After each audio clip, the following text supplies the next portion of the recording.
We make financial decisions day in, day out. The items we buy, the money we save, the goals we set. So it can be easy to forget that some of the biggest and potentially life-changing money decisions might be hiding in plain sight. To help us get a sense of these decisions, what they are and how you can make them with clarity, we are joined today by Kel Galavan. Kel, you are very welcome to Money Talks. It is good to be back. We had a great chat the last time, and I think we're going to have a really good chat again today. So, Cal, before we get into it, you did come today with a list of these decisions. But before we get into it, tell me, do people tend to get so caught up in the little decisions that they can lose sight of the bigger, more important ones? This is a really interesting one because when I was pulling this list together, a lot of them are ones that we may not want to even think or we may not want to make a decision on, but they do have such a huge impact in our lives. So we'll get caught up on, maybe saving 10% here or, shopping around for this, which is really important. Do not get me wrong with that. Everything to do with money is important. But sometimes these bigger decisions, I think, can have a social as well as an emotional impact. And you'll see as we go through them, and some of them you might think are a bit out there, but I think some of them aren't necessarily socially as acceptable to even discuss, but they are important because no matter what you do in life and whatever choices you make, you have to deal with money. And as we work through life, the idea is that we're building it and we don't necessarily have the skills. We're not born with the skills to deal with this. And we're expected to come out the other side with plenty of money, a good old pension, have this amazing retirement. But we have to make some really tough decisions on that way. And maybe you'll agree with some of these that we're going through today, maybe not, or maybe I'll be ostracized after this. I don't know, but I think they're worth talking about and they're worth kind of giving a little bit of air to. So let's get straight into it. Number one on your list is who you marry. Thanks. You threw me right at the deep end in right there. Thank you very much. I'll just leave now and get. But no, who you marry is actually one of the most fundamental financial decisions you can ever make. Now, we don't go into a relationship and then a marriage thinking, oh my goodness, this is a great financial decision. You go in because you love them and you want to build a life together. But fundamentally, you're looking for compatibility. You're looking for somebody who's, if not totally on the same page, at least open to coming onto the same page as you. Are you onto their page? Like, this is a two-way street and a lot of communication. Because when you marry somebody, your tax often gets intertwined. You might be buying a home together. You may be having kids together. You're building out your careers together. And having that communication and some kind of mutual understanding of, well, what is our end goal? Are we going to retire in a different country? What do we want to do when we're older? What kind of life do we want?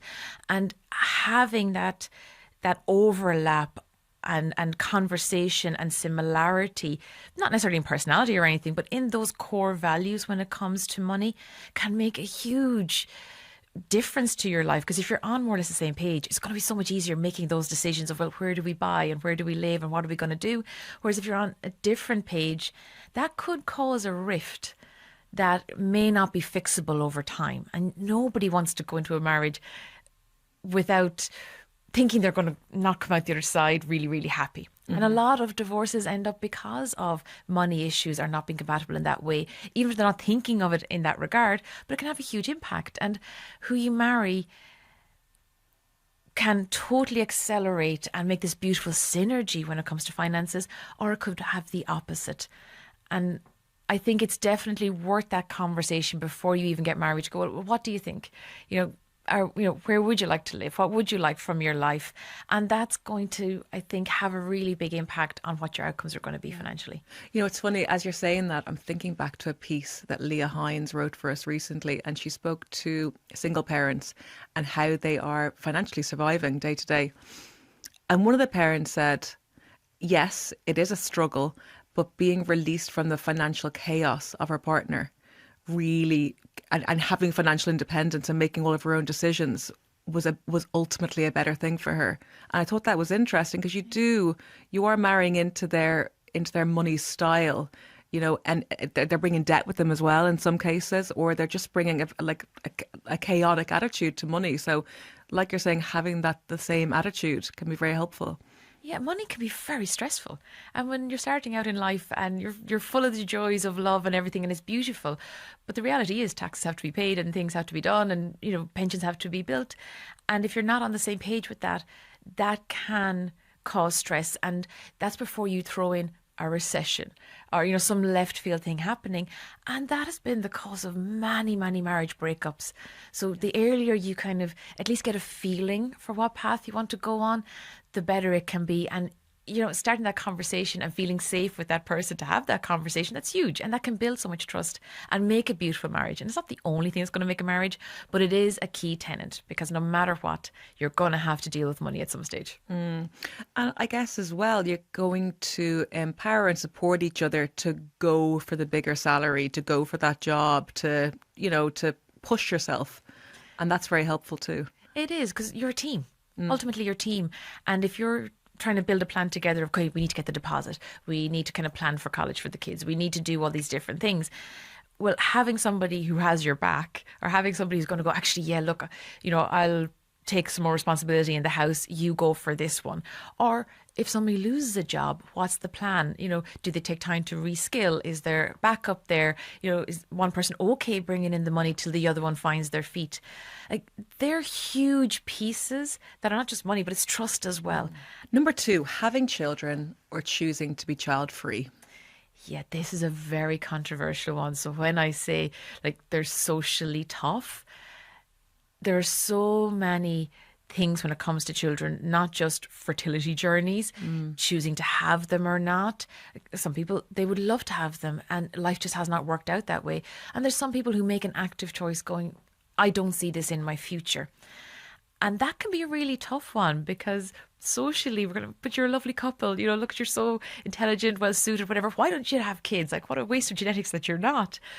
But we have to respect that person's decision, or that couple's decision on what they do. And when you do have children, and I remember being part of a piece of research just last year, the average cost in Ireland to bring a child from cradle to college, and it was the Leah Cradle to College Cost Index, was €339,000 per child. And that was up 60% from 10 years ago. So having a child is absolutely a financial decision. And when they broke it down, it was like €167 per household per child. And that was per household. Sorry, and that's huge. That's a huge amount of your net income that you have to have. And having children, I have them myself. They are the best thing I ever did. But there is a huge amount of planning around making sure that I, as a parent, can give them everything I can and have them in sports and get them the materials for school and all those kind of things. That is a massive expense that people nowadays, it's much more of a decision as opposed to nearly a choice. And my heart goes out to people who are making this really tough decision, because if you have a child, well then what about your housing? There's all these kind of things you have to think of, and there's creche and there's childcare, and it's huge. And I would never judge anybody for choices or decisions, I should say, that they make around having children or not. But socially, it can be a really tough one, and a lot of questions can be asked, and even pressure can be put onto people. But financially, I can genuinely understand whatever choice somebody makes around this. But it is a really, really tough one, and it's not necessarily one that is spoken about enough, discussed enough, and making that decision okay, whatever that decision is. Yes. We're hearing a lot more about DINKs, which is double income, no kids. Do you encounter them in your work as an investment coach? And because I'm always curious, how much are they able to save and invest? If I'm being really honest, it's like day and night when it comes to finances.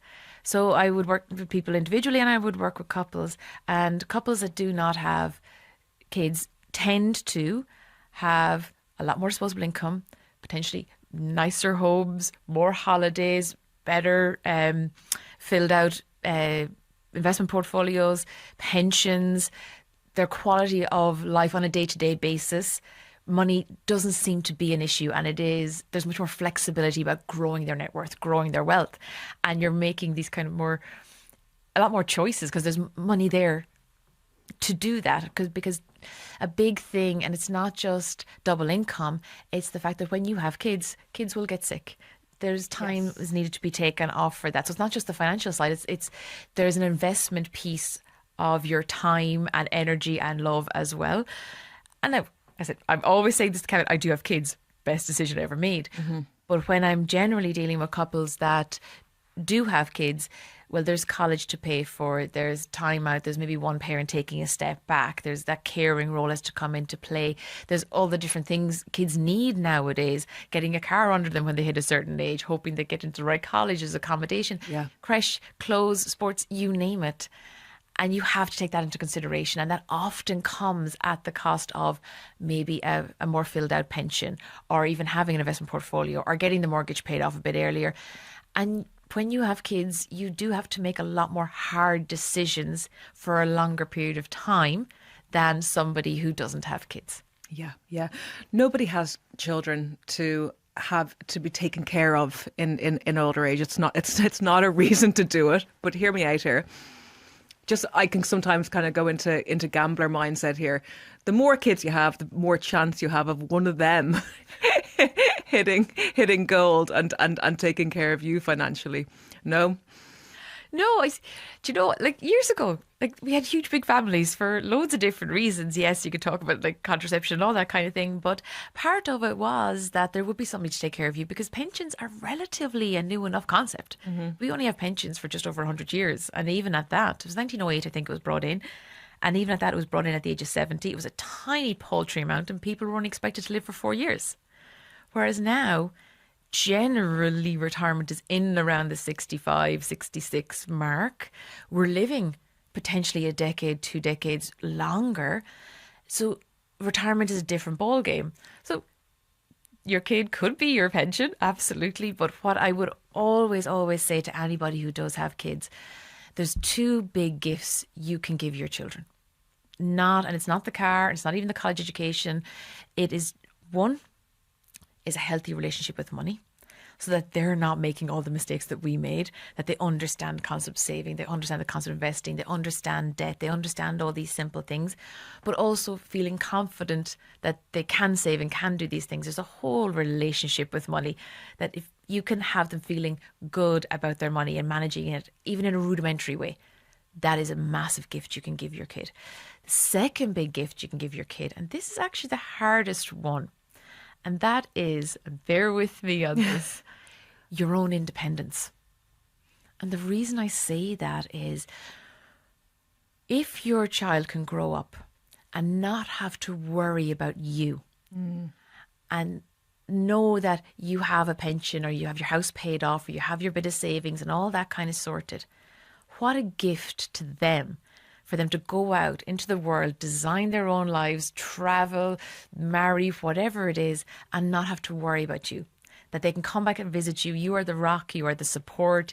Mom and dad, they're fine. Let's go visit them. And it's such an amazing gift to give your kid. Yeah. It's a really hard one, because the amount of parents that I meet that stop putting money into their pension or put off their pension because they're trying to get the kids through college. But you can always take a loan out for college. You cannot take a loan out for retirement. Yeah. So it's a longer term view ultimately that you're... And it's really hard, because you want to give your kid the best. You want to give them the start that you never had. You want to get them educated at the level that they want to be educated to. But you have to make sure that this is your life's work as well. And you have this one amazing life. And you need to be able to stand on your own 2 feet when that time comes. Because when you give them a healthy relationship with money and your independence, they are free. They are free to have their own pension, their own lives, their own everything.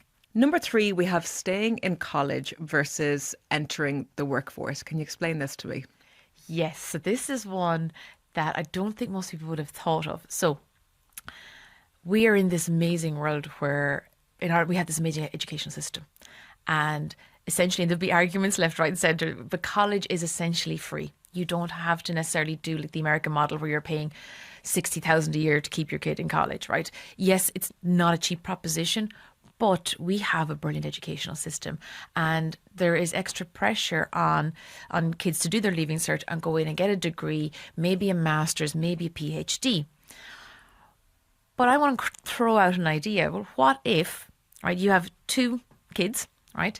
And one kid maybe gets a cert or a diploma and they're finished, they're ready in a year, 2 years, or they don't even go to college at all, but they get a job and they start working. And then you have the other kid and they maybe go on and they do a degree and do a master's and do a PhD. That could take 10 years. Whereas one person is out in the workforce and they have a 6 or 8 or 9 year head start, and let's say they're a bit of a go-getter and they've a good head on their shoulders and they're working hard.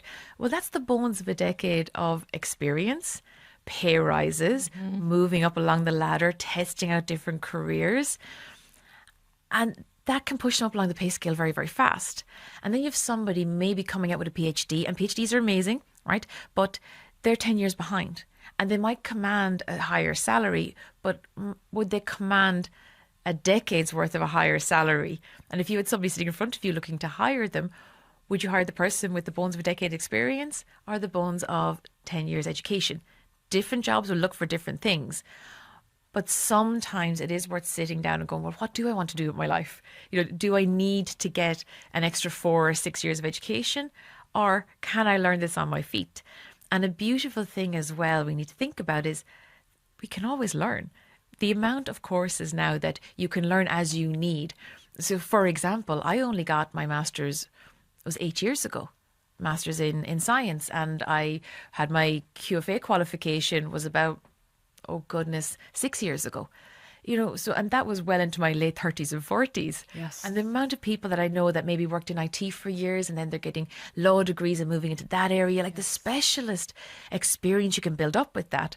And if you have a few years of experience and then you get a slightly adjunct education to it, so like IT with law, wow, how employable are you then? How much of a salary can you command then when you do it that way? So there's loads of different ways to cut education. So it doesn't have to be straight through and then get your work experience. You can slice and dice it any way you want. And that can have a big impact on your long-term earnings over time. And it doesn't always have to be getting the highest qualification from the highest college and the best of everything for a decade. Go in, trust yourself, work hard and work smart. Yeah, I love that. And I also think it can go over people's heads sometimes that you can go back as an adult and you don't need all the Leaving Cert point requirements as well. Correct. Like you can go back and train as a doctor in your 30s. And that brings us to number 4, which is career choice versus salary potential. Yes, this is a big one. This is a big one because there are so many careers that are really fulfilling. Caring careers, a lot in the health profession, nurses, teachers, like really amazing people. And we need amazing people in these jobs, but they may not necessarily command huge, huge salaries. So you might be the world's best teacher, but chances are in itself, it's not going to make you a millionaire. Yes. But you could go into something else. Oh, I don't know, like maybe I'm just picking random ones here, law or some finance or engineering, I don't know, different things like that, or entrepreneurship. And the sky's the limit of what you earn. But if your heart and your love and your passion is in maybe more of a caring type of role or more of a hands-on role or something like that, you wither and die on the vane in some of these other careers. Yes. So chasing money and chasing highly paid things may not be for you. And that's for those people, it is really important that their financial literacy is down pat, which is I would be so on for it being taught in schools, because I've seen time and again working with people and in my courses that it's not necessarily the income that you bring in, it's how you manage that income that makes the difference. Yes. And I've seen people on very modest incomes have that amazing net worth. And I've seen people on really high incomes and high stress jobs, and you can see them, they're lining themselves up for a heart attack and they're not enjoying themselves. Huge salaries coming in, but if they lost their job tomorrow, they're in a pickle. Yeah, yeah. I mean, look, you make the point that doing something that isn't your passion is ultimately soul crushing.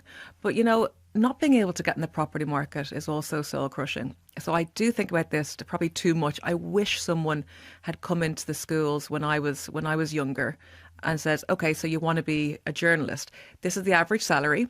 And if you meet another journalist, this will be his or her average salary. And together, this is the type of mortgage you'll be able to get. And this is what your home will look like. I just wish someone had actually broken it down so I could maybe have been a little bit more strategic.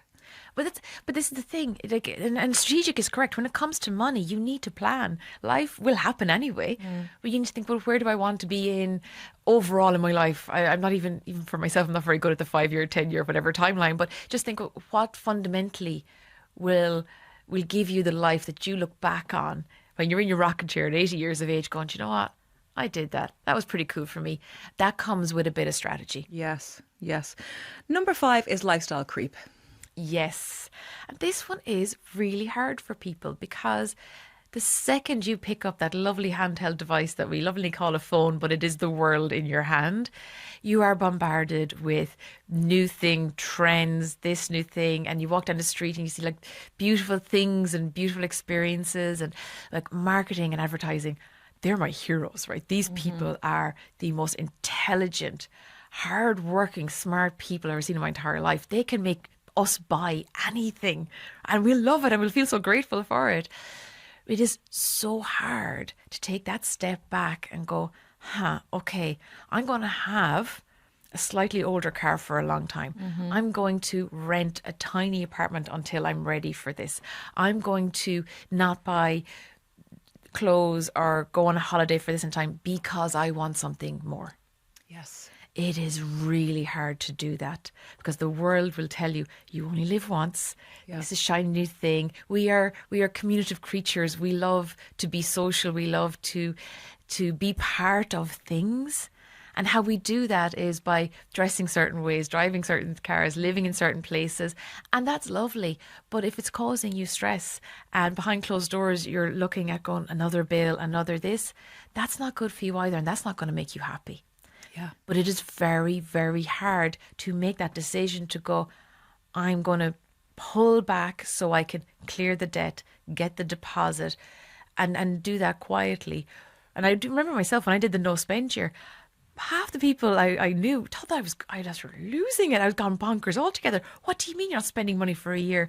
And there was assumptions made that I was really poor or there was some big debt issue. Now, the debt issue was a recession 10 years before that, and we had, we got caught with a house that we couldn't sell and all that kind of thing. It wasn't necessarily overspending, but there was a social pushback when I did that initially, because the idea of a no spend year in Ireland was there must be something wrong in her life if she's doing this. Yeah. As opposed to I wanted to build for something bigger and better. And ultimately I was going for more stability and ideally financial freedom. That was what I wanted. And I wanted to be able to give that to my family and my kids. But it's very hard to explain that. That brings us into number 6, which is buying a home versus renting. Yes. So this is another big one, particularly in this market where buying a home could be out of reach for an entire generation. But at the same time, renting is a very expensive experience. Yeah. So making that decision on what you're going to do is a really hard one, because I was a 1980s kid and renting didn't exist. Like, anybody rented, it was nearly like, what's gone wrong in your life that you can't maybe go from your parents' house, get married and move into a house? But back then, if you had a deposit, you could buy a house. Whereas now, we're looking at a generation that no matter how much they save, house prices are rising so fast, it's continually out of reach. So you kind of have to go, okay, am I okay renting for a while? And what does that look like? And it goes back to planning and strategy. Because you could be renting, let's say, in Dublin, but your long-term plan might be to live in another country or live somewhere else in Ireland. Well, then is it worth renting for X amount of time, or do you invest in that property and have that as your property? It's really, really tough, because we don't know if house prices are going to stay going up, and we don't know if there'll be a massive recession and they'll be giving away houses like they were in 2010 and 12, but nobody had the money to buy them then because we were all wrapped up in negative equity. So I think in Ireland we're in a transition because the rental market hasn't done catch up yet. Like, you could go to Germany, right? And in Germany, it is very, very normal to rent for your entire life. Yes. And very well-to-do families will rent nice properties for their entire lives and never own them. Mm-hmm. Like, and I know some families, and they have, like, money is not a problem for them. They have companies, they run their own businesses, they have all this thing, but it wouldn't occur to them to buy a house. It's a different mindset. Yes. And we're just not there yet in Ireland. And I hope we do get there. I would love to get to a point where renting was an actual valuable proposition for some people. Yeah, I think we're slowly getting there. Yeah. Actually, I think that the new changes now. Do you know what I mean? In terms of there's more power, even more power now with the renter, and I think that makes it ever so slightly less precarious. Yeah. And I think that is important. It will be a messy transition. Yeah. It will be, but it means that overall, if we can go to a more European model where it is affordable to rent for a decade or two decades at a time, and you have assurances that you get to keep that house for that length of time. So you could buy a lovely family house, rear your family in it, and then downsize to an apartment when they're flowing the coop. And that's a reasonable proposition financially as well as lifestyle. Yeah, yeah. Number 7 is having an emergency fund. Yes. Yes, this is an important one because people hate emergency funds because we live in a very expensive country. The cost of living here is quite high. And to say to somebody, look, I'd like if you took 3 to 6 months of your living expenses and locked it away in a savings account where you're not going to get that much of a return on it. There's going to be 33% dirt on the little bit that you do earn, but you can't touch it. Yeah. That's a big ask. And as a result, a lot of people won't want to do it. But the thing with an emergency fund is that it is there for the emergency. It is there for the left field thing that you cannot necessarily plan for. And they come in very, very handy for things like recessions, job losses, even if you were changing jobs and you were going from one city to another city to live, that's an expensive proposition and you might have a gap there in your money. You might, for some reason, have to take 2 or 3 months off due to health, and you don't necessarily have the backup with whatever current job that you have, that there might not be something in place there. If you do have a job, please ask HR, because knowing if there's illness benefit, things like that, is a really nice peace of mind. But an emergency fund is there for the emergency, and it's for the thing that you can't plan for. But when you need it, my goodness, it is amazing. It is the bet you do not want to win. Number 8, Kel, is the bet that we do want to win, and that is starting to invest early. Yes, so important. The world has changed. The world has changed and Ireland has changed. When I was growing up, it was very normal for our parents and our parents' generation, and pretty much every generation before that, that you hit a certain point, you got married relatively young compared to now, and you had a job for life, and generally that job gave you a pension of some form, whether it was public or private sector, and you stayed doing that job and you took the pay rises that were going, but you could, like, life was more affordable overall. Yes, mortgages were like 16-18% at one stage, but you could get a mortgage and house prices were much lower and all that kind of thing. And life didn't have as many things. Not everybody drove cars back then, college and school, laptops, all that. We didn't have a lot of those expenses of what we have now, right? But now life has changed. You do not necessarily have a job for life. Very, very few career paths give you a job for life now, and very few paths give you a pension for life. So you may end up with 2 or 3 different pensions. You may end up with 10 different jobs. You may end up living in 3 or 4 or 5 different countries. So for that, you need to make sure that you have an extra cushion in there, an extra tap to fill your money bucket, your wealth bucket, that's growing in the background over time. Now, I'm going to say that with the caveat, your pension is already in an investment. Yes. So if you have a pension, you're already investing. Right? Even if it's a government pension, you are investing in some shape or form. So understanding investments is really important, and being comfortable with that, and ideally doing it from an early age. And it can seem scary because often in Ireland, like, we're not used to investing in just, we're comfortable with having an investment property or investing in property. We're good with that. We've done that for a long time. We're not good at investing in the stock market as a whole, because often when you talk about stock market, people will go, well, what about Aircom shares? Yes. We all bought into that, and look, we just basically burned our money.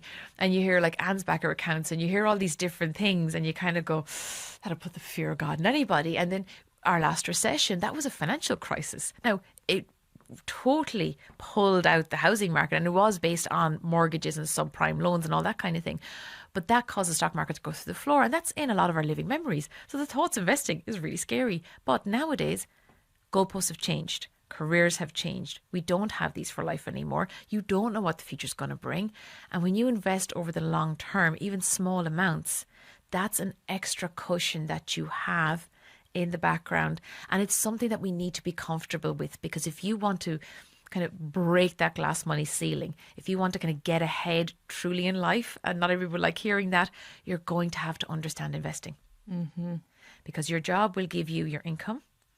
It will give you your savings, and hopefully it will give you your pension.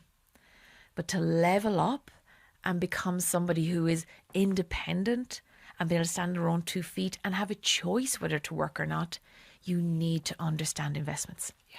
And investments can be stock market, which is what I specialize in, as you're probably blue in the face from knowing, but it is really important. But it could be real estate, it could be any number of things. But get comfortable with small little bits. Educate yourself, understanding what you're doing. And this is not about betting the horse on red or black, right? This is about understanding it. It is a skill that you learn. And when you learn the skill, it's not near as scary. Because you can go, do you know what, I'm going to put a bit of money into this ETF or this whatever because it makes sense to me, because it's a snapshot of the world, because it's in an area that I really think is going to do very well, because I've done my due diligence. You're not just doing this and then just throwing your money. We don't want that. We want you to be comfortable with it and have it as just another skill, another string in your bow. Yeah. And number 9, which is the final one on your list, this is comparing yourself to others financially. So this is something that we need to make a decision about. Are we going to do that, or are we not going to do that? Oh, this is so hard, because humans, we always compare ourselves. Like, you know, we do. Somebody will always have shinier hair. Somebody will always be taller. Somebody will always be slimmer. Whatever, like somebody will have nicer shoes, nicer stuff, nicer holidays. We can't help ourselves. You know, we're just in that, we're just human that way. So when it comes to money, you could have somebody and they might get a pay rise, and they might go, I'm really happy it was like a 5% pay rise. Like, that is so cool. And they're delighted with themselves. And they're delighted with themselves because maybe the average pay rise is 2%. But if you hear that the guy at the desk across from you got a 6% pay rise, you're going to be like, what the heck? And we start comparing ourselves. And then it turns from a feel-good experience to a stressful experience. And we start doubting maybe our ability, or the manager doesn't like me, or all these kind of things. And when you do that, that begins this spiral. And that can cause a lot of the fallout from that, a lot of negative thoughts around our money. I'm not good enough. I'm not bringing in enough. Why are they getting more than me? And that can be really hard, and that can lend itself to actually bad spending habits, because you go, well, fine, I'm going to treat myself and buy this thing, or fine, I'm going to do this, or it's not a healthy place to be. Yes. Because another place I've seen it a lot is particularly in higher income areas, or jobs where people have overall higher incomes. Somebody could be on a really high income, like pick a really high number for income. I would say in Ireland, it's like 250,000. Perfect. Right? That's a huge amount of money, right? By anybody's standards, that's a huge amount of money. But if you hear, somebody else in the office is on 255. Yes. By any standard, that's a massive amount of money. But we're going to straight away compare ourselves. Yes. That's not a healthy place to be. So to make the decision not to compare yourself, but also like value yourself, know what the market pays, but try and stay away from the conversations where somebody else is boasting about whatever. And chances are, if somebody's boasting, it may not necessarily be the entire truth. Kel Galavan, you are always a delight. I love chatting to you. Thank you so much for coming on.